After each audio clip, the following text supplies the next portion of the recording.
जैसा कि हम पिछले एपिसोड में जानते हैं कि फियोना की मदद से कई मुश्किलात पर काबू पाने के बाद सेलेना बिलाखिर वापस आई और बादशाही में अमन वापस लाई। शहजादी सेलेना को अपनी बादशाही दोबारा हासिल करने में मदद करने के बाद फियोना और उसका खानदान अपने घर वापस आए और पुरआराम जिंदगी गुजारने लगे।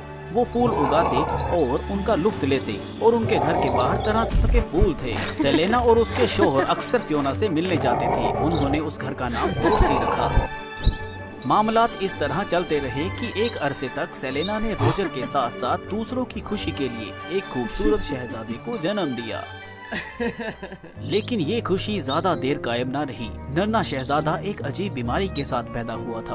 उसने हमेशा ठंड महसूस की, यहाँ तक कि जब वो कई कंबलों में लिपटा रहता। सेलेना और रोजर ने कितने ही अच्छे डॉक्टर को मदऊ किया हो, कोई भी बीमारी की असल या इसके इलाज का तरीका तलाश नहीं कर पाए। मुझे अफसोस है शहजादी, हमें खौफ है कि हम शहजादे को ठीक नहीं कर सकते, लेकिन फिर भी एक उम्मीद बाकी है। क्या सच में? अब हमें क्या करना होगा? महाराज, ये रिवायत है कि जंगल के अंदर एक तंग निगार था जिसके पास एक ऐसी दवा थी जो हर किस्म की बीमारियों का इलाज कर सकती थी। अगर हमें ये दवा मिल जाती तो हमारा शहजादे को मौका मिल जाता। लेकिन ये सिर्फ अफवाह है, अब तक कोई उससे नहीं मिला। मुझे बस एक उम्मीद की जरूरत है। मैं अपने बच्चे को बचाने के लिए कुछ भी करूँगी। सब कुछ पीछे छोड़कर सेलेना अपने बच्चे को बचाने के लिए तंज को ढूंढने जंगल में जाती है। वो उस वक्त तक चलती रही जब तक कि उसके पैर मुस्तहकाम नहीं हो गए। वह थक चुकी थी, गिर गई और मायूसी से रोने लगी। अचानक धुआं नमूदार हुआ और तमाम सफेद बालों वाला फरिश्ता सामने आया और उसे हैरान कर दिया। लड़की, तुम यहाँ अकेली क्यों रो रही हो?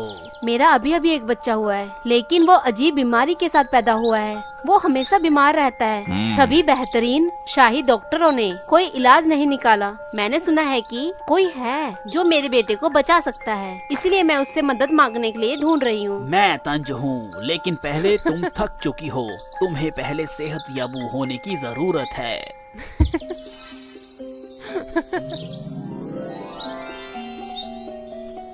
बीमारी के बारे में तुम्हें इस इलाज के लिए जादुई फूल तलाश करने की जरूरत है। महल से दूर 7 पहाड़ी, 7 दरियाओं और 7 जजीरों के पार एक किस्म का खालिस फूल है जिसकी बहाव क्रिस्टल जैसा है और खूबसूरत सितारों की तरह है। एक उठाओ और उसके सीने पर रखो और वह ठीक हो जाएगा। शुक्रिया, बहुत बहुत शुक्रिया। सेलेना के कमरे की तरफ जाते हुए उन्होंने अचानक शहजादे की बीमारी के बारे में 2 नौकरानियों की बातें सुनी। छोटा शहजादा कैसा है? मुझे समझ नहीं आ रहा कि वह हमेशा बीमार क्यों रहता है। मैं भी नहीं जानती, लेकिन मैंने सुना है कि उसे बचाने के लिए शहजादी दूर कहीं पर दवाई ढूंढ रही है। दोनों ड्रैगन चौंक गए। वह सेलेना के कमरे में पूछने के लिए आए कि क्या हुआ। सेलेना ने अफसोस से दोनों ड्रैगनों को छोटे शहजादे के बारे में बताया। तो ऐसा हुआ, मैं हर चीज को सही से करने की कोशिश कर रही हूँ ताकि मैं इसे जल्द से जल्द कर सकूँ। सेलेना परेशान ना हो, हम इसे संभाल लेंगे। नहीं, ये मेरे परिवार का मसला है। मैं आप लोगों को अपनी जान खतरे में डालने नहीं दूंगी। फिक्र मत करो, तुम मेरी अम्मी की अच्छी दोस्त हो। तुम्हें यहाँ रहना है और शहजादे का ख्याल रखना है ना? वैसे भी हम उड़ सकते हैं, लिहाजा हम आपसे कहीं ज्यादा तेजी से वहाँ पहुँचेंगे। बस इसे हम पर छोड़ दो। उस दिन के बाद दोनों ड्रैगन घर वापस आते हैं और अपनी माँ को पूरी कहानी सुनाते हैं। नहीं, रास्ता बहुत दूर है और हम नहीं जानते कि ये कितना खतरनाक है। तुम लोग यहीं ठहरो, मैं शहजादे के लिए फूल ढूंढने जाऊंगी। कोई बात नहीं अम्मी, आपको महल में जाना चाहिए और सेलेना और उसके बेटे की देखभाल करने में मदद करनी चाहिए। ये वही है जिसमें हम अच्छे नहीं, लेकिन आप हैं। हम दोनों जा रहे हैं। अगर कोई परेशानी हुई तो हम एक दूसरे की मदद कर सकते हैं, तो चिंता ना करो अम्मी। वो चाहे कितना भी मना कर दे, फियोना अपने बच्चों को नहीं रोक सकी। उसे उन्हें जाने देने के लिए राजी होना पड़ा। ठीक है, लेकिन तुम्हें सावधान रहना होगा और कुछ भी खतरनाक होने पर तुरंत यहाँ वापस आना होगा। हमें याद रहेगा, फिक्र ना करो। हाँ अम्मी, हम जल्द से जल्द वापस आएंगे और आप सेलेना और शहजादे की देखभाल करें और घर पर रहें।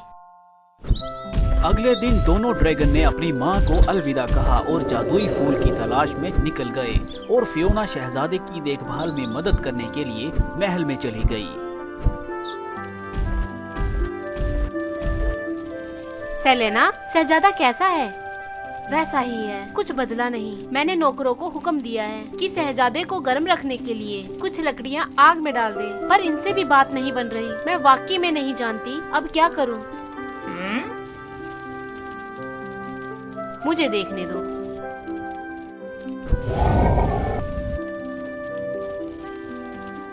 और मुज़्ज़ाह हुआ। छोटा शहजादा फियोना की आग से वाकई आरामदेह था। इसे अब सर्दी नहीं लग रही थी। वो भी चेहरे पर मुस्कुराहट लिए सो गया। ना काबिले यकीन, मेरा बेटा इस तरह कभी नहीं सोया। अब ठीक है, कम से कम मैं शहजादे की मदद के लिए कुछ तो कर सकती हूँ। तुम्हें आराम करना चाहिए। सेलेना, तुम हाल ही में बहुत थक गई होगी। बहुत बहुत शुक्रिया फियोना, लेकिन मैं ज्यादा देर तक तुम्हें ऐसा करने नहीं दे सकती। चिंता ना करो, मेरे बच्चे जल्द ही आ जाएंगे और यकीनी तौर पर मैं उस वक्त तक इंतजार कर सकती हूँ। और बिल्कुल इसी तरह फियोना शहजादे को हर रोज गर्म रखने के लिए आग लगाती रही। 7 माह बाद उसकी तवानाई खत्म हो गई, क्योंकि उसने लंबे समय तक ज्यादा खर्च किया था। फियोना रुको, तुम इसे बर्दाश्त नहीं कर सकती। मैं पहले ही अपने नौकरों को यहाँ बहुत सारी लकड़ियाँ लाने के लिए कह चुकी हूँ। शायद अब हालत बेहतर हो जाए। तुम्हें वाकई आराम करने की जरूरत है। मैं ठीक हूँ, मैं अब भी कर सकती हूँ। मेरे बच्चे वापस आ रहे हैं। सेलेना, फिक्र ना करो। सेलेना ने कितनी भी कोशिश कर ली, फियोना को रोक ना सकी। दर हकीकत वो दोनों जानते थे कि सिर्फ फियोना की शीला ही वाकई में छोटे शहजादे की मदद कर सकती है। लेकिन बात यही नहीं रुकी। मोनाको का बादशाह वापस आ गया। शायद आप लोग जानते हो कि पिछले हिस्से में मोनाको के बादशाह ने भी फियोना की बादशाही को उस वक्त तबाह करने की कोशिश की थी जब वो मुश्किल में थी, लेकिन फियोना की मदद से सेलेना ने इसे जेल में डाल दिया था। ताहम वो किसी न किसी तरह फरार होने में कामयाब हो जाता है और यहाँ तक कि सेलेना से बदला लेने के लिए पड़ोसी रियासत के साथ इत्तेहाद का रिश्ता भी बना लेता है। सेलेना, तुम कहाँ हो? इधर आओ, आज मैं अपना बदला लूंगा। एक सिपाही सेलेना के कमरे में गया और उसे बताया कि क्या हो रहा है। यस। क्या हुआ सेलेना? मोनाको का बादशाह किसी तरह जेल से फरार होने में कामयाब रहा। वह जवाबी कार्रवाई के लिए बाहर इंतजार कर रहा है। वो गुस्ताख, मुझे उसे सबक सिखाना होगा। नहीं, तुम अब बहुत कमजोर हो। चलो अंदर ही रहो, मैं इसे संभाल लूंगी। तुम दोबारा यहाँ क्यों आए हो? तुम्हें याद नहीं कि आखिरी बार मैंने ही तुम्हें बख्शा था? तुम अपने आप को समझती क्या हो? मैं तुम्हें यहाँ मारने आया हूँ। वह ड्रैगन हमेशा तुम्हारी हिफाजत नहीं कर सकती। फिर वो सिपाहियों को सेलेना और उसकी फौज पर हमला करने का हुक्म देता है।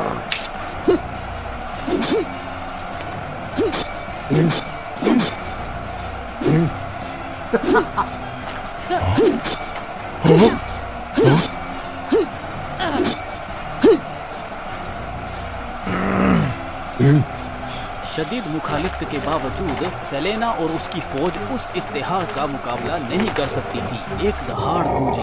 फियोना ने सभी को हैरान कर दिया। हालांकि वह बहुत कमजोर थी, लेकिन फियोना को इत्तेहाद का मुकाबला करने के लिए सामने आना पड़ा, जिसकी वजह से उन्हें पीछे धकेलने में उन्हें काफी समय लगा।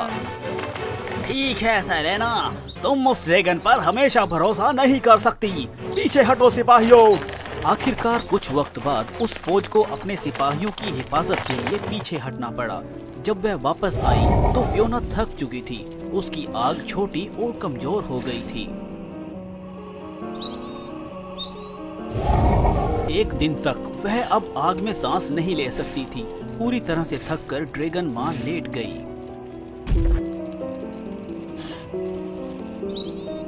अम्मी, सेलेना वापस आ गए हैं। दोनों ड्रैगन फूल लेकर वापस आ गए। जब फियोना ने इसे देखा तो वह वाकई में हैरान रह गई और अफसोस के साथ आंसू बहाए, क्योंकि फूल उससे बहुत मानूस थे। क्या वो फूल नहीं जो मैंने उस साल काटे थे? अंजीम ड्रैगन सेलेना और फियोना के पास आया, शहजादे के सीने पर फूल रख दिया। जब फियोना ने अपनी आखिरी सांस ली, सोता हुआ शहजादा अचानक उठा। सभी को देखने के लिए अपनी आंखें खोली। वह जादुई फूल थामे हुए मुस्कुराया। शहजादा ठीक हो गया है, वह जाग गया। लेकिन ड्रैगन का ध्यान उसकी माँ की तरफ गया, जो अभी तक वही पड़ी थी और कुछ नहीं बोल रही थी। अम्मी, अम्मी।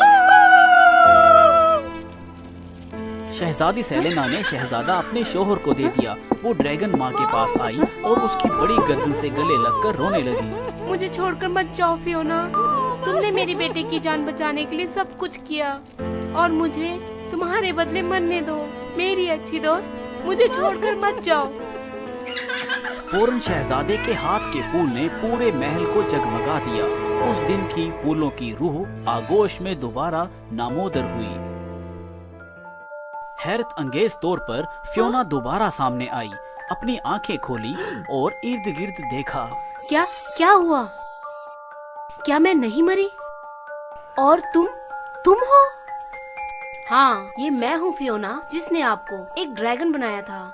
ताहम आज जो हुआ उसके बाद आपने सभी को दिखा दिया कि आप वाकई में बदल गए हो और बेहतर जिंदगी गुजार रहे हो।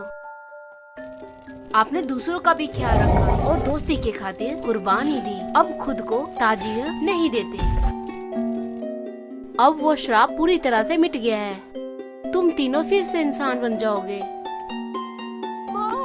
एक हालाह ने ड्रैगन और उसके बच्चों को ढक दिया। उन्हें मलिका, फियोना और दो खूबसूरत शहजादियों में बदल दिया। मलिका ने खुशी से अपनी शहजादियों को गले लगा लिया। सेलेना, ये बहुत साल पहले हुआ था। मैं मलिका थी, लेकिन मैंने कभी दूसरों की परवाह नहीं की और उनके साथ बुरा ही किया। इस फूल के अंदर की रूह ने मुझे सजा दी थी। उसने मुझे और मेरी बेटियों को उस वक्त तक ड्रैगन बना दिया जब तक कि मैं दूसरों के लिए कुर्बानी देना सीख नहीं जाती। शुक्र है कि हमारी दोस्ती ने सजा भुगताने में मदद की। शहजादी सेलेना ने फियोना को खुशी से गले लगाया। उसके बाद से वो करीब आ गए। सेलेना ने फियोना को अपनी दूसरी माँ समझा। वह सेलेना की बादशाही में एक साथ रहते थे। बिल्कुल फियोना सब पर मेहरबान हो गई थी और फितरत की खूबसूरती की तारीफ करती थी।